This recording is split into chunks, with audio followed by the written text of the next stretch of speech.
감사 주일로 예배를 드리고 있습니다. 이스라엘 백성들은 매년 3번 하나님께 나아가서 감사의 제사를 드려야 했죠. 6월절과 또 맥추절 그리고 수장절이라고 하는 3대 절기가 그것입니다. 그 가운데 6월절은 이제 우리 기독교에서는 이제 부활절로 대체가 되어졌고, 맥추절과 또 이 수장절 같은 경우는 추수감사절로 저희가 지키고 있습니다.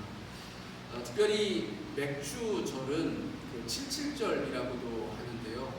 6월절이 지나고 나서 7일씩 7주, 그러니까 이제 49일이 지나고 첫 번째 날, 그러니까 50일째가 되는 날에 하나님께 감사의 제사를 드립니다. 이때가 이제 절기적 상으로는 첫 그 해의 열매를 거두어 드리는 시기이기도 합니다.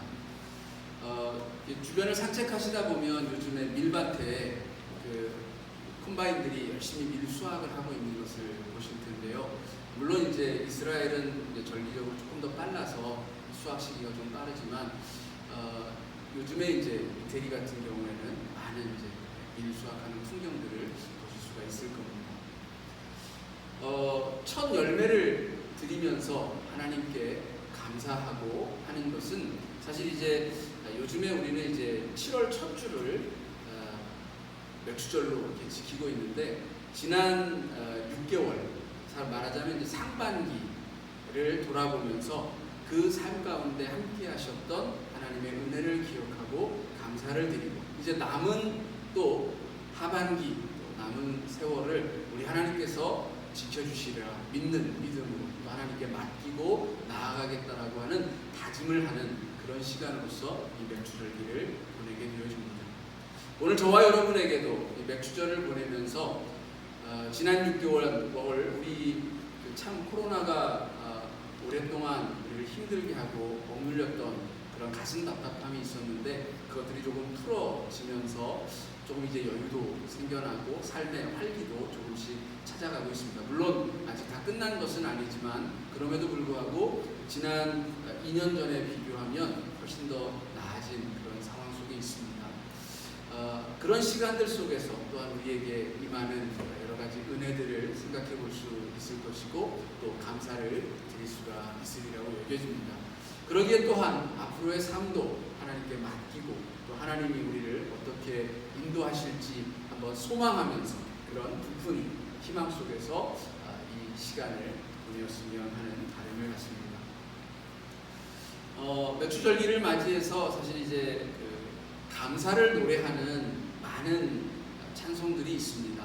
성경을 읽다 보면 수많은 성경의 기자들이 하나님의 은혜를 체험하고 또 개인적인 하나님의 삶 속에서의 역사들을 경험하고 난 후에 감사의 노래를 부르는 것들을 볼 수가 있는데요. 그 중에 136편을 저희가 함께 일부분을 읽었습니다. 하나님께 감사드리는 것은 어쩌면 백성된, 성도된 사람들의 가장 기본적인 자세이기도 할 것입니다. 시편 136편을 크게 감사하고 있는 이 시편의 기자가 노래하고 있는 감사의 주제를 크게 나누면 내용적으로 두 가지로 나눌 수가 있습니다.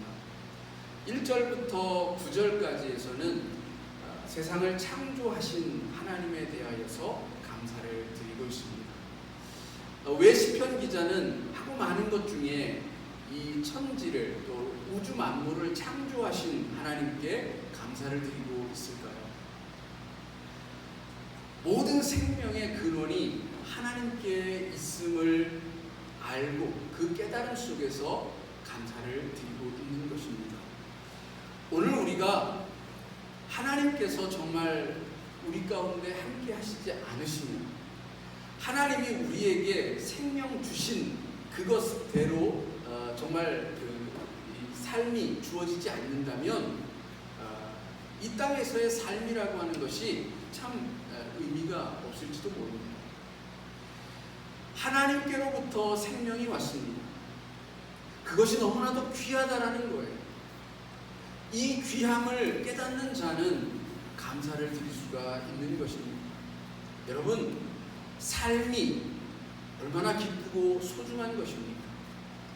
이것을 누리고 있는 우리들은 당연히 감사를 드릴 수 있어야 하는 것입니다.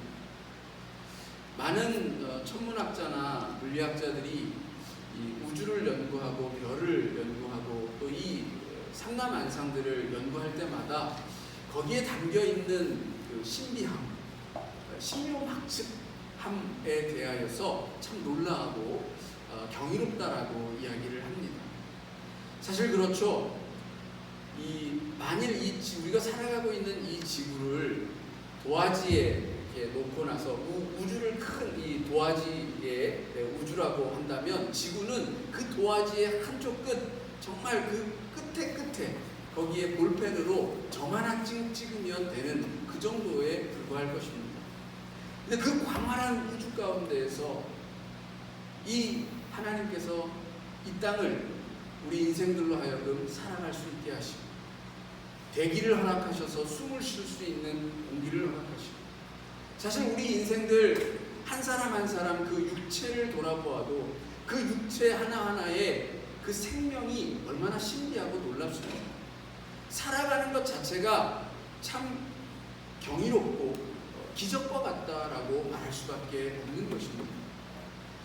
우리는 이것에 대하여서 감사할 수 있어야 합니다. 그러기에 이 시편 기자는 창조하신 하나님에게 감사할 것을 먼저 우리들에게 이야기하고 있는 것입니다. 두 번째는 사실 나머지 이 10절부터 우리가 읽은 26절까지의 쭉 말씀을 통해서 지난 이스라엘 백성들의 과거의 그 삶들을 돌아보면서 하나님께 감사하라고 요청을 하고 있는데요.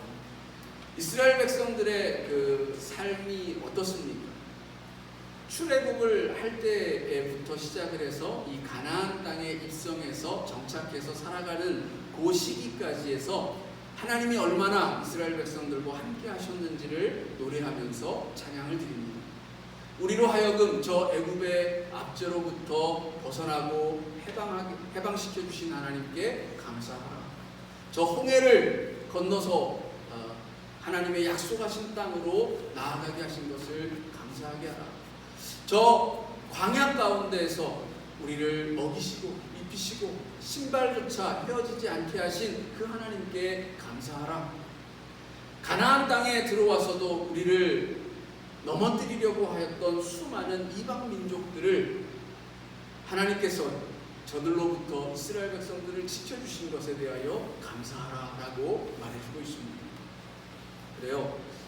돌아보면 우리의 삶 속에는 많은 감사해야 할 것들이 넘칩니다. 우리 인생에도 이 이스라엘 백성들이 겪는 것과 같은 수많은 위기와 또 수많은 고난과 수많은 문제들이 있지만, 그러나 그 속에서 우리는 견뎌왔고 지금 이 자리에까지 서 있습니다. 여러분, 그 모든 것들을 돌아보면 은혜이지 않습니까? 지금 이 시편 기자가 이스라엘 백성들을 향하여서 말하고 있는 것과 같이 우리도 그 모든 것들을 돌아볼 때에 하나님께 감사할 수가 있는 것입니다. 사실 근데 우리는 인생을 살아가면서 삶에 어려움이 있을 때에 감사보다는 원망과 불평을 할 때가 훨씬 더 많아요. 박우현 시인의 시 중에 이런 시가 있어요. 그때는 그때의 아름다움을 모른다. 이 시인이 20대, 30대, 40대, 50대, 60대, 70대가 되어져서 이렇게 쭉 지난 삶을 돌아보니까 참 그렇죠. 우리 20대 어땠습니까, 여러분들? 대학을 가기 위해서 치열하게 공부하고 또 막상 대학을 들어가서도 취직은 어떻게 할 것이며 또 사회생활을 어떻게 할 것인지 그런 고민들, 내 삶의 진로가 어떻게 되어질 것인지 많은 그런 고민들 속에서 밤들을 지새우지 않았습니까? 그런 걱정과 불안과 염려 속에서 시간들을 보내느라고 그때가 아름다운 줄을 몰랐다라는 거예요. 30대가 되어져서 20대를 돌아보니까 그때가 참 아름다웠다라는 거죠. 마찬가지로 40대가 되어져서 30대를 돌아보니까 그때는 그토록 치열하고 그토록 힘겹고 그토록 삶이 너무나도 버겁게 느껴졌는데 돌아보니까 그때만큼 아름다운 때가 없었다라는 겁니다. 그래서 쭉 이제 70대가 되어져서 보니까 늘상 지난 시간들이 그때만큼 아름다웠던 적이 없노라고 노래하고 있는 것입니다. 이 시인이 우리들에게 들려주고 싶은 이야기는 그래서 이럴 거예요. 불평과 원망 속에서 내 삶이 지금 버겁다고 힘들다고 어렵다고 그렇게 원망하며 보낼 것이 아니라 그 아름다운 그 시간을 그때 만끽하면서 살아라고 하는 그런 부탁을 우리들에게 하고 있는 것입니다. 어쩌면 우리는 아름다운 그 시간을 아름답게 느끼지 못하고 있어요. 왜? 불안과 염려 때문에 혹은 원망과 불평 때문에. 근데 이것을 무너뜨리고 우리로 하여금 그 시간을 참 아름답게 느끼게 할 수 있는 게 무엇인가? 그것이 바로 감사라는 겁니다. 우리의 삶 속에 감사가 찾아오면, 우리의 삶 속에 감사하는 마음이 있으면 그 시간들이 새롭게 보이고 달리 보인다라는 것입니다. 여러분, 지금이 가장 아름다운 때인 것입니다. 여러분의 삶의 순간, 지금 이 순간이 가장 아름답다라고 한다면 여러분 어떻게 하시겠습니까? 원망하시겠습니까? 힘들다고 불평하시겠습니까? 아니요. 돌아보면 그 힘든 시간도 너무나도 아름다운 시간으로 기억될 것입니다. 그러면 그 시간을 나고 있는 지금의 우리라면 이제 바꿔야죠. 우리의 마음 자세를 바꿔야 하지 않겠습니까? 감사하십시오. 이스라엘 백성들이 하나님께, 우리를 구원하신 하나님께 감사하라고 지금 이 시편 기자가 말하고 있는데요. 그 얘기는 곧 구원을 이루어주신 하나님께 감사를 드리라는 얘기는 그 구원이 절실하게 필요한 만큼 어려움이 그들에게 찾아왔었다는 얘기죠. 그 시간들 속에서 그들은 포기하거나 절망하거나 원망하거나 불평으로 보내지 않았다라는 겁니다. 여러분, 그런 자만이, 그 시간을 온전히 견뎌낸 자만이 감사할 수 있습니다. 그 시간들조차도 내 삶의 일부로 받아들이는 자들만이 감사할 수 있는 거예요. 이스라엘 백성들이 하나님께 그 구원하심에 대하여 감사한다라는 것은 그들의 삶 속에 시련이 있었다라는 것을 말합니다. 우리의 삶에도 시련이 없어서 하나님께 감사를 드리라는 얘기가 아닙니다. 시련이 있어요. 어려움이 있어요. 문제가 있습니다. 삶이 버겁게 느껴지는 순간들이 있어요. 그러나 그 순간들 속에 자기를 놓아버리고 포기해버리고 절망 속에서 허우적거리는 것이 아니라, 또 남 탓을 하고 누구 때문이라고 원망하고 불평을 쏟아놓는 것이 아니라 하나님을 바라보고 하나님을 향하여서 우리의 믿음을 가지고 또 한 걸음을 살아내는 것, 이것이야말로 참된 그리스도인의 삶의 모습이요, 진정으로 감사가 감사를 낳는 삶이라는 것을 말해주는 것입니다. 어쩌면 이 알베르 까뮈는 시지프스 신화 이야기를 통해서 우리에게 그런 이야기를 하고 싶었는지도 모릅니다. 여러분, 그 시지프스의 신화는 잘 알고 계시죠? 신으로부터 불을 훔쳤다라고 하는 이유로 끊임없이 커다란 바위를 굴려서 저 올림푸스 산 위에다가 올려놓아야 하고, 올려놓으면 뭐합니까? 곧바로 다시 흘러내려가서 또다시 그 바위를 밀어 올려야 하는 그러한 이제 평생토록 그 삶이 운명으로 짐지워진 그런 사람 아닙니까? 그래요. 어쩌면 우리의 인생은 이 시지프스와 같이 끊임없이 바위를 밀어 올려야 하는 그러한 불쌍한 인생인지도 모릅니다. 이제쯤 정상에 드디어 올려놨구나 싶어서 내 삶이 조금은 평안해지겠구나 싶은 그 순간에 그 바위는 다시 저 아래로 흘러가 버립니다. 다시 우리는 그것을 또 힘겹게 끌어올려야 하는 그러한 인생인지도 모릅니다. 그런데 이 까미는 이 바위를 밀어 올리는 그 인간, 다시 불러 내려갈 것을 알면서도 그 바위를 다시 밀어 올리는 우리 스스로에 대하여서 자부심을 갖자라고 말합니다. 우리 인생은 그래요. 그런 자부심이 있어요. 근데 이 자부심은 도대체 어디에서 나올 수 있는 걸까요? 그것은 바로 하나님을 믿기 때문에 그렇습니다. 왜? 비록 우리는 어려운 삶을 살아갈 수 있을지언정 우리가 고백하는 그 하나님은 선하신 하나님이기 때문에 그렇습니다. 오늘 이 시편 기자는 무엇이라고 시작하고 있냐면 하나님께 감사하는데 하나님은 선하시다 라고 하는 고백을 먼저 하고 있습니다. 여러분, 하나님이 선하시다라고 하는 이 고백은 얼마나 놀라운 고백인지 모릅니다. 이것은 우리로 하여금 어떠한 경우에 있어서도 하나님께서는 반드시 우리 인생들을 헛되이 하지 않으신다라고 하는 그 뜻이 담겨져 있습니다.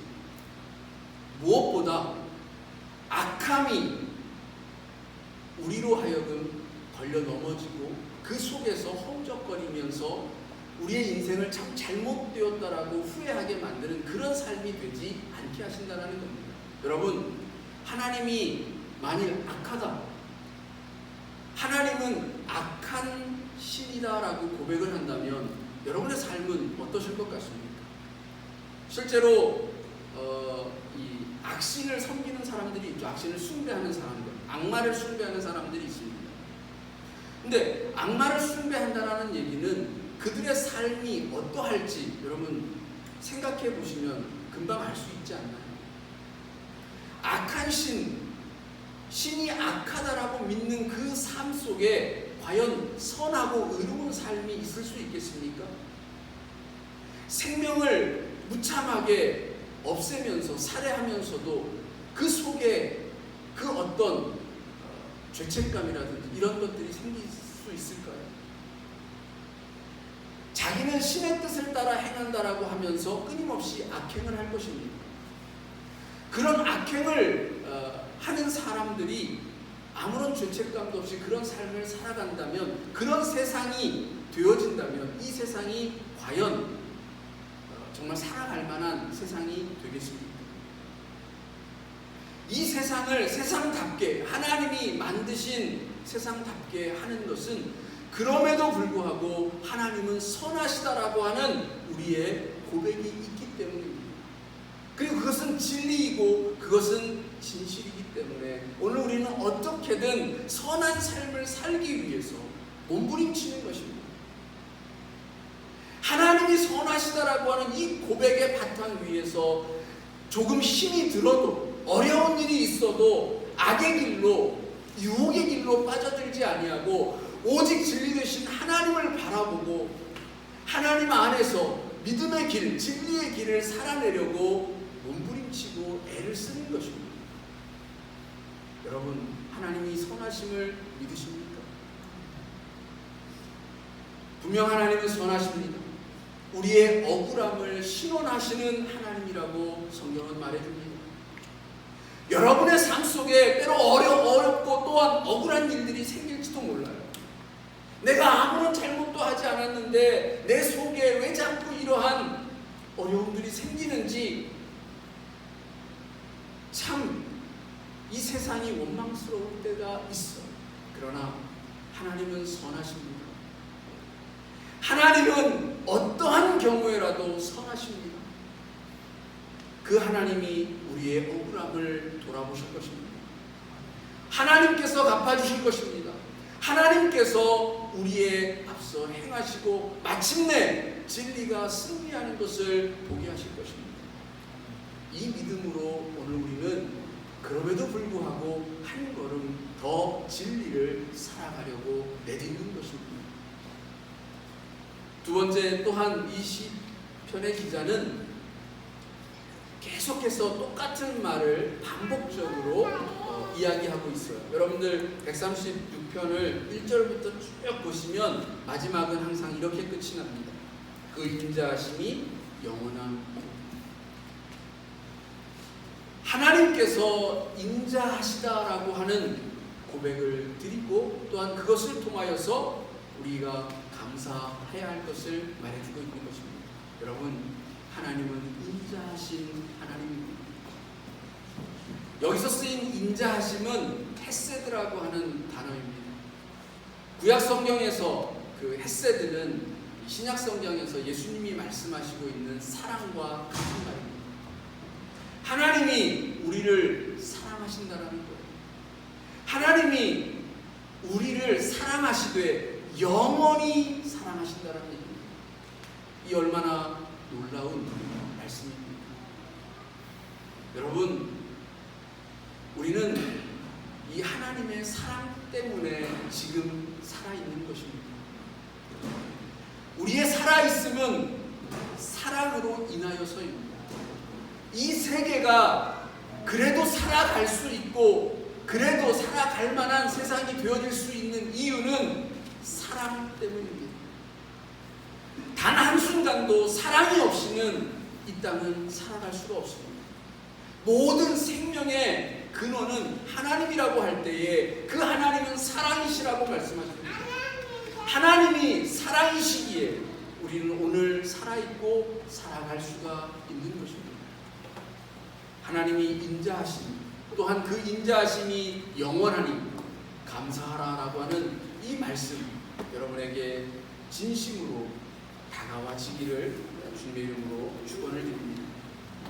여러분, 사실 그 감사라고 하는 것은 그 효과가 이미 뭐 과학적으로든 심리학적으로든 증명이 되어져 있어요. 감사를 드리는 사람일수록 세상에서 성공을 할 수 있다라고 말하고요. 감사를 드리는 사람일수록 그 삶이 참 행복한 사람이다라고 말을 합니다. 이것은 여러분들이 아마 그 시중에 뭐 한국에 가셔서든 뭐 여기서든 그 도서관에 가서 책을 쭉 찾아보시면, 감사에 관한 책들을 쭉 찾아보시면 그 감사가 가져오는 여러 결과와 효과들을 책을 통해서 금방 알 수 있어요. 그리고 또 실제로 여러분들의 삶 속에서도 여러분이 체험을 할 수가 있습니다. 감사하는 사람은 그 삶에 더욱 감사할 것들이 넘쳐나게 될 것입니다. 어느 한 저자가 존 디바틴이라고 하는 그 저자가 감사의 효과라고 하는 책을 썼어요. 자신의 삶을 바탕으로 해서 쓴 책인데요. 그의 인생이 참 불우한 어린 시절을 보냈습니다. 14살 때 이미 학교를 그만두었고요. 17살 때부터는 감옥을 들락날락하기 시작을 했고, 약물이라든지 뭐 이런 것들에 많이 현혹이 되어졌던 삶을 살았습니다. 삶을 이렇게 살아서는 안 되겠다라고 하고 싶은 마음이 들어서 그때부터 내 삶을 어떻게 달라지게 할 수 있을까, 그런 끝에 감사를 발견합니다. 그래서 감사하기로 마음을 먹었어요. 그래서 매일 감사의 일기를 썼습니다.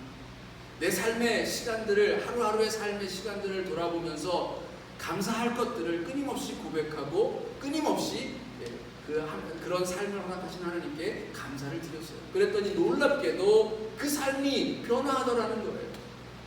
그 삶 속에 재물의 축복이 주어지고 사람들과의 관계의 축복들이 주어지고 그 삶 속에 내면에 충만한 기쁨이 찾아오더라는 거예요. 여러분, 우리도 축복받기를 원하잖아요. 복된 인생을 살아가기를 원하잖아요. 근데 그 비결이 감사에 있다라고 들려주고 있어요. 성경에서도 이미 많은 믿음의 선배들이 우리들에게 그것을 말해주고 있습니다. 너희들 축복된 인생을 살고 싶다면 하나님께 감사하라, 감사하는 삶을 살아라고 가르쳐주고 있어요. 그런데 그 비결을 가르쳐 가르쳐줌에도 불구하고 왜 살지 못합니까? 왜 그 축복을 나의 축복으로 만들지 못합니까? 여러분의 삶 속에 여러분 안에 이미 하나님이 주신 축복들이 있어요. 하나님이 생명을 주시면서 거저 주셨겠습니까? 여러분 안에 이미 하나님의 선한 사역을 시작하셨고 여러분 안에 하나님의 품으신 큰 뜻들이 비전들이 담겨져 있습니다. 그런데 왜 그 축복을 그 은혜를 여러분의 것으로 만들지 못합니까? 감사하면 되는데 내 삶 속에 주어진 것들을 감사하기만 하면 그것이 나의 것이 되어지는데 그 축복이 내 것이 되는데 왜 그것을 받아 누리지를 못하는 겁니까? 감사 실천하시기 바랍니다. 그 감사를 지금 실천하지 않기 때문에 내 삶에 기쁨이 없는지도 모릅니다. 여러분의 삶 속에서 하나님이 허락하신 그 놀라운 은혜와 축복들을 이 감사함을 통하여서 만들어 가시기 바랍니다. 여러분의 가정이, 여러분의 자녀가, 또 여러분의 삶이 분명코 나아질 것입니다. 분명코 좋아질 것입니다. 분명코 우리 하나님께서 함께 하심으로 더 넘치는 기쁨과 감사로 충만하게 찾아올 것입니다. 믿으시면 아멘 하시고 살아가시기를 축복합니다. 기도하시겠습니다. 하나님, 맥주절을 맞이합니다. 올 한 해의 첫 열매를 하나님께 드리는 날입니다. 우리 이 땅을 돌아보면 전쟁도 있고 또 수많은 난민들이 자기의 살, 집과 고향을 잃어버리고 세계를 유랑하고 있습니다. 어렵고 힘든 그런 삶의 모습들이 있습니다. 그러나 그 가운데에도 분명 은혜도 주어지고 그 가운데에도 사라짐의 역사가 있는 줄로 믿습니다. 그러기에 포기하고 절망하는 것이 아니라 다시 주를 바라봅니다. 하나님은 선하시고 하나님은 인자하심이 영원하시기에 오늘 주님을 다시 바라봅니다. 우리가 아무리 죄악 가운데서 죽을 만큼 어리석다 할지라도 하나님께로 나아오면 살 길이 있는 줄로 믿습니다. 하나님께로 나아오면 다시 한번 주어지는 기회가 있을 줄로 믿습니다. 그 하나님 앞에 설 때에 이제는 감사함으로 이 땅을 살아가게 하옵소서. 하나님이 주신 놀라운 은혜와 축복을 제대로 누리며 살아가는 하나님의 백성들 되어지기를 원합니다. 오늘 여기 주의 백성들이 감사로 나왔으니 이 감사가 순간으로 그쳐지는 것이 아니라 계속 되어지는 감사가 되게 하옵소서. 아멘. 하나님이 그 선하시고 그 인자하심이 영원하시듯이 오늘 우리의 감사도 영원토록 이어지기를 간절히 기도합니다. 아멘. 주께서 함께 하시는 주의 은혜에 감사하며 예수님 이름으로 기도드립니다. 아멘. 384장 함께 찬양 드리시면서